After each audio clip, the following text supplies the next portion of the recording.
Hello, fellow travelers, and welcome to another episode of Vertical Stars Podcast fourth season. My loyal listeners, thank you for continued support. Enjoy this amazing interview because Erik Burnham boards the mothership to talk Teenage Mutant Ninja Turtles Saturday Morning Adventures from IDW Publishing. Now, come aboard as we go traversing the stars. Hello, Mr. Burnham. Thank you for coming to Vertical Stars Podcast. Well, thank you for having me. Well, my pleasure. So, I always start with a question of inspiration to inspire your love for comics and who your earliest influences. Oh boy, my love for comics comes from, well, I mean, I read them all the time when I was little. My dad had a collection that I read, that I learned to read on.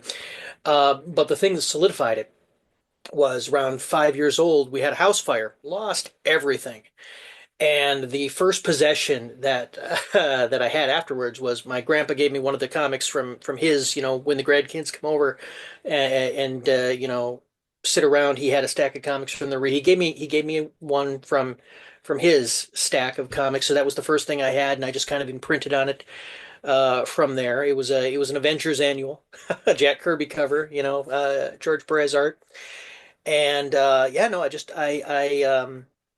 I loved him ever since. And when a few years later, when I was had some money to buy with my first comics of my own with my own cash, I got some Salbacima Spider-Man, Spectacular Spider-Mans and stuff, and it just everything just kind of went from there. And I just yeah, no, I connected with him. I like art. I like drawing. I like the writing, and it just kind of drew all the things I was interested in together into one package.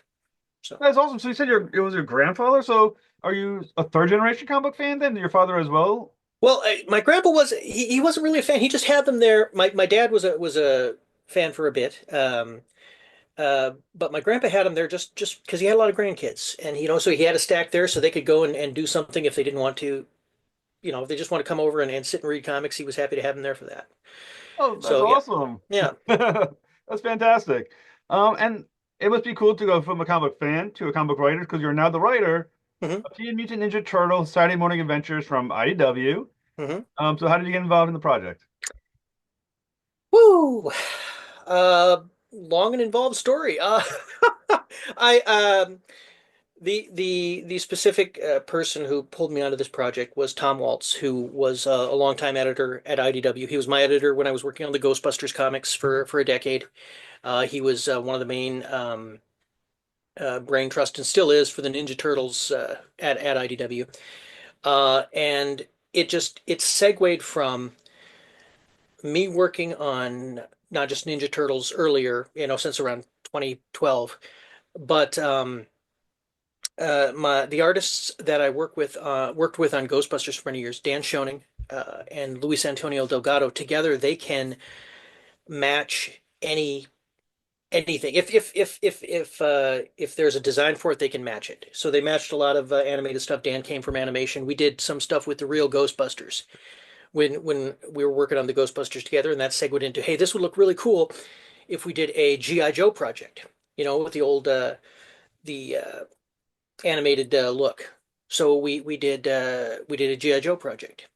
And after that, we said we should do another Saturday morning project. What should we do? And Ninja Turtles was the next natural stepping point. So um, the only thing was Dan wasn't able. Dan was busy when it came time to do the Ninja Turtles. So we kicked that off with penciler Tim Laddie, and that we were just going to do a miniseries, 4-issue miniseries. It went over like gangbusters and turned into an ongoing, which I'm currently on my computer. I'm writing issue 34. My God, because like I said, your far as was out now. You're up to issue 24, I believe. Yeah, Um, 24 should be, yeah, 24 has just come out. and that's awesome. Were you a fan of the cartoon when it came out? I was. It hit at just the perfect time. I was the perfect age, I should say, for it, and I liked that it was different than a lot of the things that I'd seen on TV before. It had a good mix of action. It had a good mix of humor, and broke the fourth wall a lot, which I took to. So I was a fan from immediately from that initial miniseries that they did, and fell into the show from there and the property from there. I started, of course, like I said, I was introduced to the Turtles from the 1987 cartoon, few years later, I'd say 90, 91, I saw my first Mirage comic and the Archie comics after that, and just kind of worked my way back into the franchise from the '87 cartoon to the comics. I know when I was a kid, I'm a 19, I was born in 1980, so I Mhm. was, right again the right age to watch Teenage Mutant Ninja Turtles when it first came out. I loved it, and I still think, and people can argue what they want, the 1990 movie is actually not just a good Turtles movie, it's a damn good film.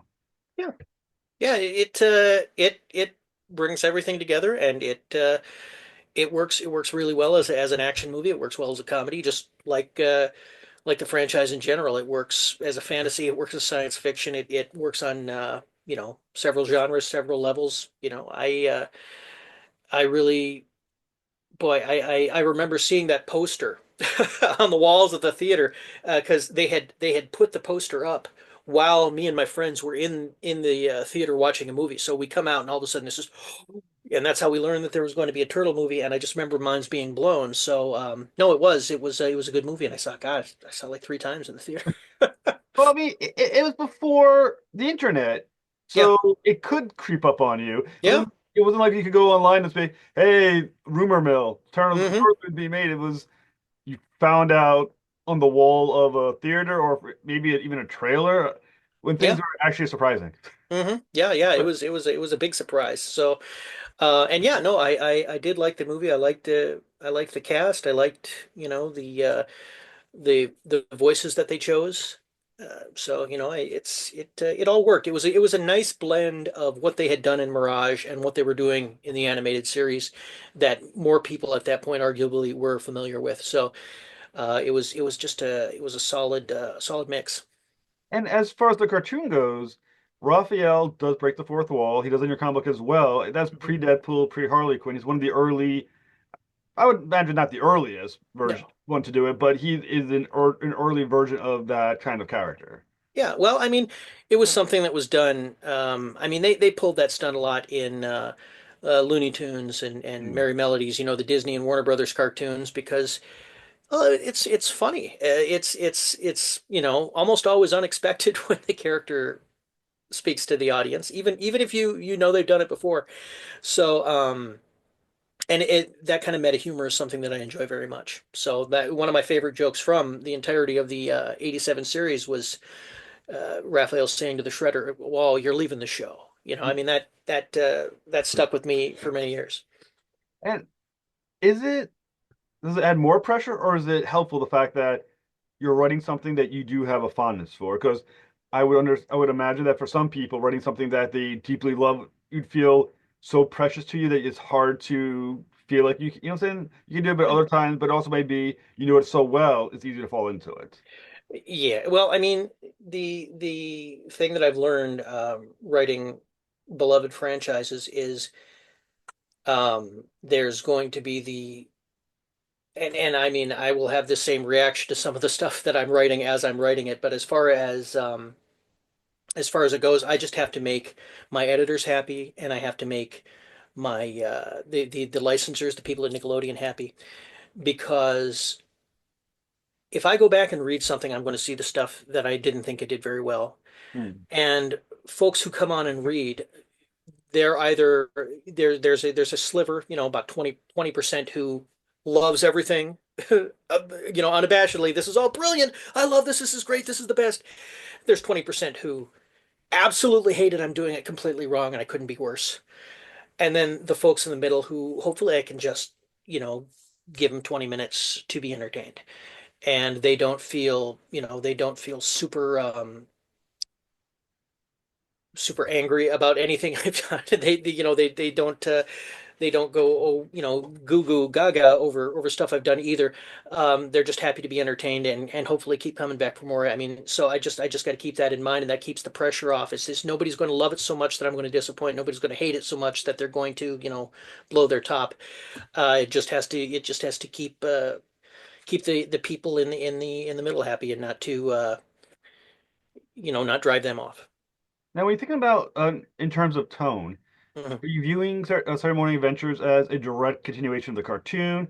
Is it, even if it is a direct continuation, you're still looking at 35 years of changing people.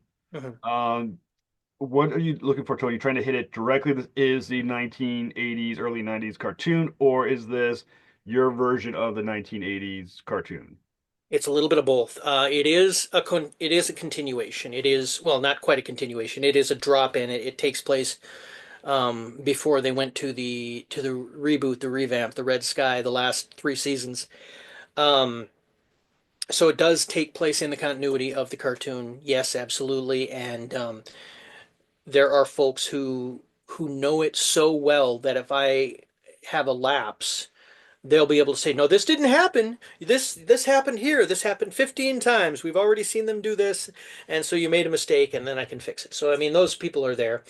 And there are also the people who say, yes, this happened 15 times, but we want you to change it, so do something different.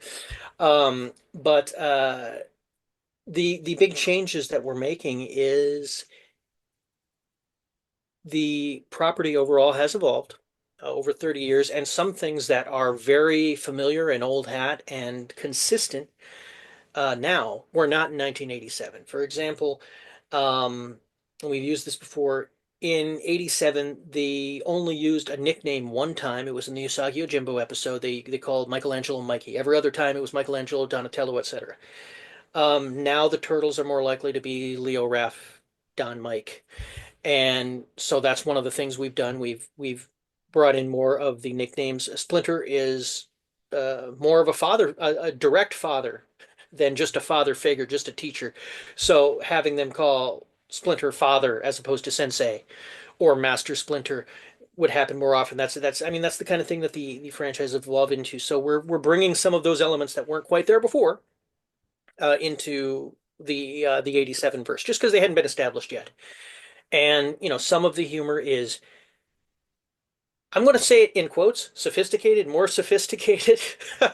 Not exactly. Just, I mean, as far as the stuff goes, we have a slightly different level of consistency. We're trying to hit on the humor in the stories that um, hopefully fit into the world without you know standing out, but are also something that you're not going to read it and go wait. And sometimes I fall on either side of that fence, and you know because you run out of the space, you run out of time on the deadline. But but yeah, we're trying for something that's I don't want to say adult. That's why sophisticated was in quotes, but just something that's a little bit more modern take on it Hmm. if you know is the goal, and we don't always hit it, but you know that's the goal, to have something a little bit more modern than strictly some of the stuff they got away with in the 80s. Now, for fans who may not know, but I'm sure people who listen to the show probably understand, at least, or aware of it, that you have Teenage Mutant Ninja Turtles: Saturday Morning Adventures, Hmm. and you have the Teenage Mutant Ninja Turtles with Jason Aaron writing. I believe he's the writer of the more adult, kind of like main Yeah. IDW title. Hmm. Now, even though they don't at all connect, there's still another universe that's being run right now. Hmm. Do you just talk to each other and like, hey, I'm doing this, you're doing that. Let's not step on each other's toes at the same time. The month, let's make sure they're not covering similar beats. No, I mean we don't have to. The reason for that is before anything would get in the way of what either one of us are doing, the editors would catch that. And I mentioned our overseers at Nickelodeon. He's very good about catching something who goes, we can't, we could do this here, or we shouldn't do this here because something has already been done in not just Aaron's book, but they do crossovers. They did crossovers recently with Naruto and Masters of the Universe and Power Rangers and all that stuff, Godzilla. Um, so if they, no, not Godzilla. Godzilla's my brain went to something else. There was a Power Rangers Godzilla crossover, I think, but not Turtles Godzilla. Anyway, back to my point. He remembers everything that was done in all of those crossovers and all of those books because he has to read them, he has to approve them. So he does mention it so that we don't get anything too close or step on each other's toes. But at the end of the day, some things are going to overlap because there's the stuff that feels right will tend to recur. You know, it'll all occur to us. So, um, So yeah, no, that's it never gets to the point of having to talk with Jason or anybody else, you know, Caleb, Sophie, Tom, anybody else who's working on Turtle stuff, because yeah, that's what the editors take care of. Now, when you're reading the book, are there any parameters putting on you? Like, make sure you don't cover this, make sure you don't cover that. Don't make sure you're not diving too much into an area where they're like, oh, you can't do that in Saturday Morning Adventures. Um, I pitch the stories about a year ahead. And so before I write the stories, they know what I'm thinking about doing. And they might have suggestions, you know, could you do a story that features Usagi Yojimbo, for example? Um, and if there's anything at all, like I said, if there's anything at all that they don't feel that they want to do, they'll tell me, don't do that. Or sell us on it and make us think that it should be done. And I've gone both ways. I've completely dropped an idea and said, all right, you know what? They're not into it. I'm not going to do it. And I've also worked to sell an idea that they were initially cold on. And when I've tried to sell the idea, sometimes it works. And sometimes they're like, no, we still don't like it. Do something else. But yeah, with publishing, there is a long lead time. So the general rules for the sandbox, you know, what you can and can't do, I had those down pretty early on. So that doesn't get in my way. I tend to come up with story ideas that don't jump out of the sandbox, and so I don't get into trouble there. It just all comes down to from that what the personal preferences of the editors and of Nickelodeon are for what they want to see in print. Is there a chance for Usagi Yojimbo Saturday Morning Adventures ongoing? No, no, no. I don't think so. That would be well, I'm not going to say I don't think so. There's not going to be one in the. I'm trying to think of how I can phrase this. It's Usagi is completely Stansekai's baby. So if he wanted to publish something that was Saturday morning-esque, he could, but the world, you know, there might or might not be some uh legal stuff to using the specific design or the world from the 1987 stuff. I don't know that for sure. I am not well versed in how the legalities work, but if he wanted to, but he doesn't have to. He can just do, you know, other stuff with Usagi, and he has. So I don't think that I don't think that there would be more of Saturday morning, specifically like 1987 Fred Wolf designed um, Usagi Yojimbo. I don't think there'd be any of that. But if he did do something that was, you know, kind of stripped down and you know, animated style, you know, I mean, uh, you know, that's I don't know about it. I'll put it that way. But yeah.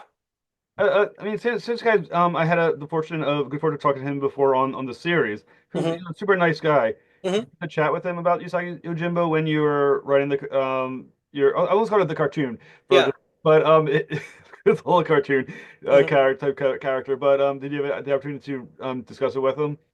The only thing that happened was I they asked me, it was a quicker turnaround. So I did the script and it went to him and he had to approve it.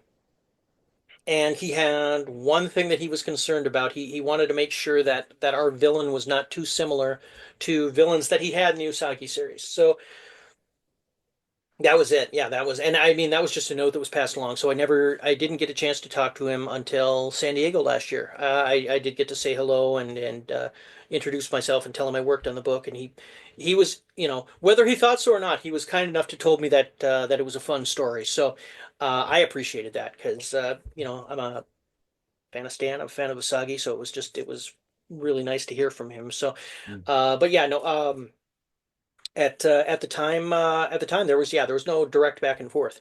So I would have liked that, but there also wasn't a whole lot of time. So they said get it done, and we'll see what he thinks. Now, I think another cool thing about that must be about writing the Teenage Mutant Ninja Turtles Saturday Morning Adventures Hmm. is that when you're a writer, sometimes you hear your own voice when you're writing a character, right? Or you hear your own voices as the characters. Hmm. With Teenage Mutant Ninja Turtles, I assume you're hearing the voices of the characters themselves, and you or are you still hearing your voice as the characters doing the voices of or however that It's yeah. I know what multiple you mean. mirror Yeah. thing works at this point? No, no. One of my one of the skills I've cultivated as a writer, writing the stuff that I do, the IP heavy stuff that I do, is being able to match the voices as they stand. So when I was doing Ghostbusters, I was able to match either, Bill Murray or Frank Welker, depending on which version of the Ghostbusters I was doing, and they have different cadences to their speech. Lorenzo Music, Bill Murray, Frank Welker, Dan Aykroyd. The dialogue is not the same. It's just really picking the right word choice, and then any reader who is familiar with the stuff that they're with the properties are able to fill it in if you don't go wildly off. Like if I chose a heavily scientific word and dropped it into Michelangelo's dialogue, they would not hear Townsend Coleman saying that. They would say I got it wrong. I drop it into Donatello, no problem. They hear that just fine, and it makes sense and it works. So, um, I rely an awful lot on people's memories, but word choice makes a big difference in that, and it's something that I've been able to get good at. Yeah, another interesting thing as well, and feel free to correct me if I'm wrong on this because it's been a very long time and my memory is very old. Um, in the cartoon series of Ninja Turtles, continuity really wasn't a major factor, though it did exist. I mean, there's so Krang had some things, and Yeah, um, Baxter Stockman I think it had some things, but for the most part, continuity stories kind of ended at the end of the episode. yeah, Sounds from what I've read from your series, it does you do have actual continuity stories do kind of build or ongoing. mhm. Does that change how you think about the series or how you approach what was the cartoon series? Well, there's a long there animation had a longer lead time, so over the course of many years, it's super easy to forget just doing comics. I can't even imagine how it works with animation. But they were producing a lot of episodes, and things are going to fall through the cracks occasionally. Um, and they didn't have a whole ton of things that fell through the cracks when they did, contradict themselves. But that's one of the things I was talking about when I meant when I was, doing finger quotes sophisticated. Yeah, we're having a slightly tighter amount of continuity here, and that really works better with comics. So, so while we have some done in one stuff that's never referred to again or just referred to offhand, we can seed things with subplots, and in an otherwise unrelated story we can have a page or a panel that sets something up for a couple issues down the line. And I really appreciate having that option, that ability to do those things. And it is slightly different than how they did it, but I mean, we have a different production schedule. We have different expectations um, from the audience and from Nickelodeon. So yeah, just it all comes together in a way that well, so far we're all happy with. Now let's dive a little bit into the stories themselves. Um, from issue 24, there's some interdimensional shenanigans going on, Hmm. which are a lot of fun. Continuing from previous issues, and there's for a couple of characters that have are from this other dimension or three bad turtles. I can't remember if they have a specific name to these three So other they're Ninja they're just Turtles. Donatello, Leonardo, and Raphael. Yeah, they're just Um, evil versions. Yes. so and after other than these three, it opens the door to a lot of other possible things that have been moving around from Hmm. the opening of the dimension that Krang and group have opened. So are we going to see some other interdimensional shenanigans going on? Um, I honestly can't remember.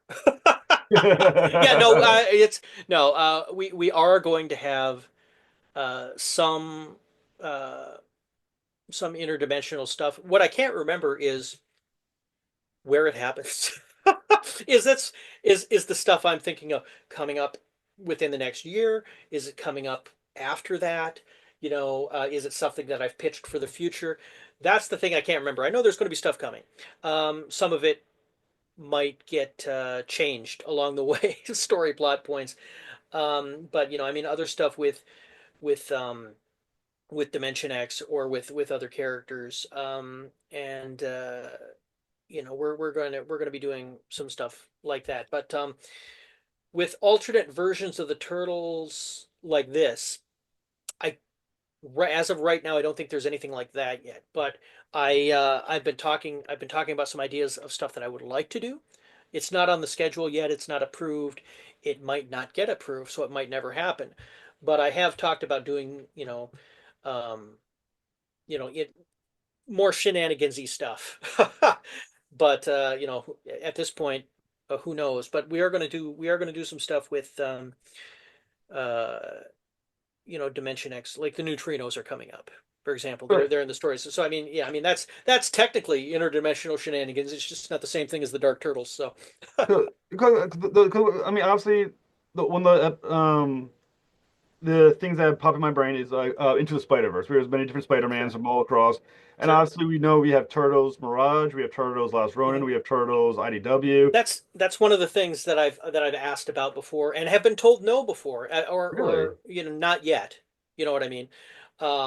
Because just in case, if there's another project that's being discussed that might be bigger, they might tell me no, so that they can have it for that other project, and that other project might fall through, or they just might at the same there might be no other project. They might just say, You're not feeling that idea right now, Yeah. but put a pin in it, and maybe we'll do it later." Because they've done stuff like that before. There was Turtles Forever. There was the crossovers in the animated shows.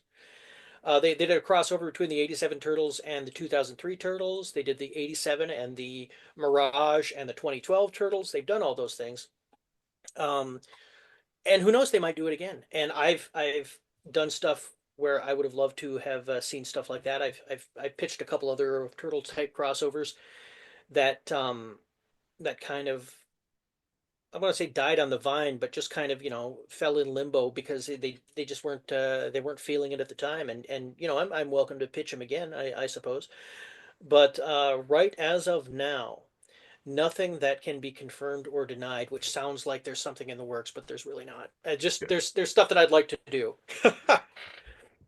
Now, obviously, these Turtles, going back to the original cartoon and your series, have seen a lot of crazy shit. Mhm.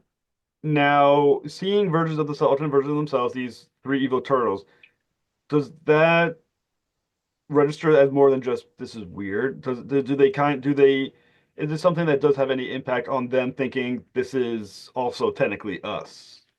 And there's only three of them too, which is also Yeah, yeah, yeah. Well, I mean, these turtles did appear once before, and the reason there's only three of them was explained kind of in that story. But yeah, no, you know what? I treat the turtles, and in some cases, in cases like this, just like any other New Yorker I write, and it's just like they've seen so much and they're so blasé about it because they are New Yorkers. But and also sometimes it's just a situation of, I only have 20 pages. Do I want to have, how much space can I afford to give to them to react? And sometimes it turns out that the answer is none. In this case, the answer was there wasn't as much to have them, Google over it. So and another thing that is going on in the issue, which is kind of what takes brings on the shenanigans, Mhm. is the Shredder is still dealing with being intangible. Yes. Um, from the point of view of Krang, is that the best case scenario? I mean, does Krang want him to stay intangible? And how much of an accident was it that he is Bebop Rocksteady become Hmm. tangible, they do their thing. Hmm. Shredder's still not. So is that the best case for Krang? And is how much of an accident is this that he didn't actually get turned as well? No, no, no. It was an accident. I mean, we there in the story logic, as I said, I didn't have any, ulterior things where Krang had did it on purpose. It was an accident. And he is trying to get him back because, you know, they are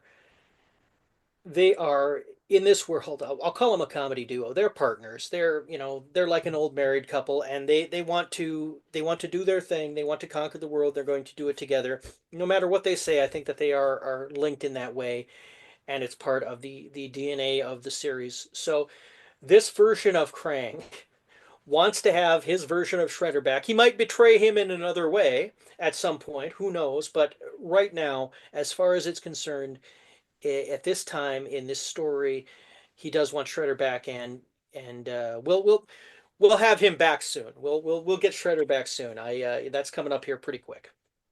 And the interesting about, I imagine challenging thing about writing the Turtles is that you're talking about a pretty massive cast.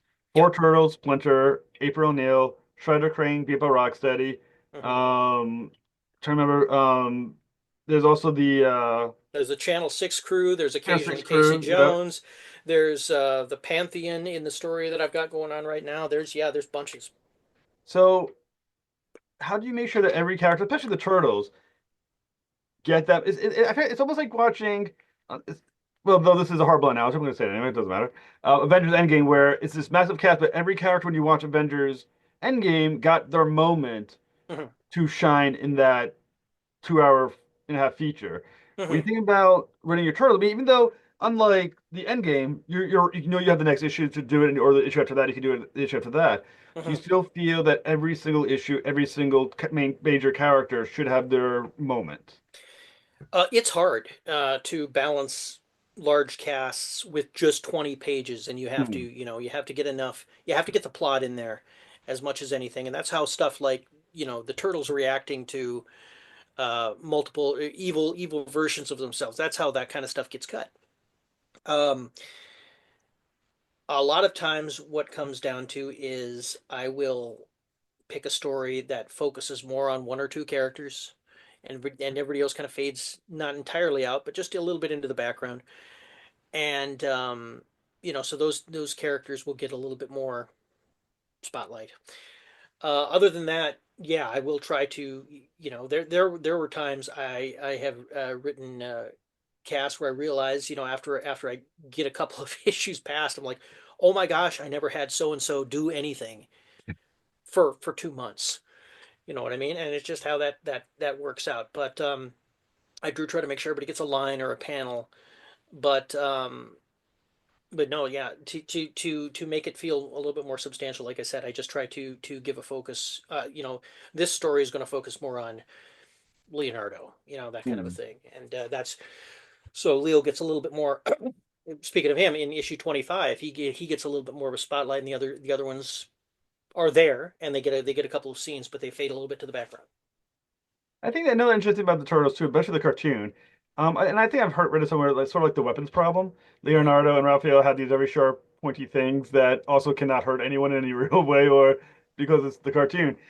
Is that also an extra layer of problem thinking of what to do with their weapons, when you can't technically have them? You can't have a character getting sliced. I mean, the Foot Clan because the machine, but Yep. beyond that, you can't have like a character getting cut up Right. by Right. one of your turtles. And looking at the books, we pay attention to that. We're allowed a little bit more violence in the cartoon was. There's a little bit more fighting. I do try to find as often as I can creative solutions to things that don't involve attacking directly necessarily. Um, Leonardo uses his swords as much in the comic as he does, maybe a little bit more than he did in the cartoon. But again, yeah, no, it's never against a person. Although he'll cut off a robotic limb, or he'll slice through a weapon and that kind of stuff. The same kind of stuff he was able to get away with on TV. But yeah, no, that's one of the parameters that I was aware of from Go. One of the things that I know I couldn't do have too much in the way of weapons violence, and that's fair. That's fine. It's not hard when you know that's a rule from Go. Hmm. So, what can our listeners look forward to in upcoming issues of Teenage Mutant Ninja Turtles Saturday Morning Adventure? It's a very long name, so I got Yeah, yeah, I just yeah. it. So it's Saturday morning. That's fine. Saturday Saturday morning morning. turtles. Saturday morning turtles. Well, let's see. We've got coming up. We've got issue 25. We're going to bring back the character Lotus Blossom. We reveal for for folks who remember the character, that Lotus Blossom is not her name, so we get that. And Krang has engaged her to steal. The turtles have a portable dimensional portal, and they've engaged Lotus Blossom to steal this portal from the turtles. We've got gosh, what else do we got coming up? It's hard now. I'm so far ahead that I'm blanking on what was in the recent past. But we will be tying up the Pantheon storyline. Um, my memory has solved itself. When they do, spoilers, get the dimensional turtle from portal from the turtles, the Pantheon is able to come through to Earth, and now we're going to have like some one-on-one attacks. We're going to have Draco is going to attack the turtles. The Rat Queen is going to try Golgotha. We're going to have them all take their pot shots at the turtles, and then have a big old uh, end of season, I guess. I hate calling comic run seasons, but the end of the Pantheon extended arc. We're going to have an invasion, and then everybody fighting off the Pantheon. So that's what's coming up over the next till 10 issues or so. So what's next for you? Whew.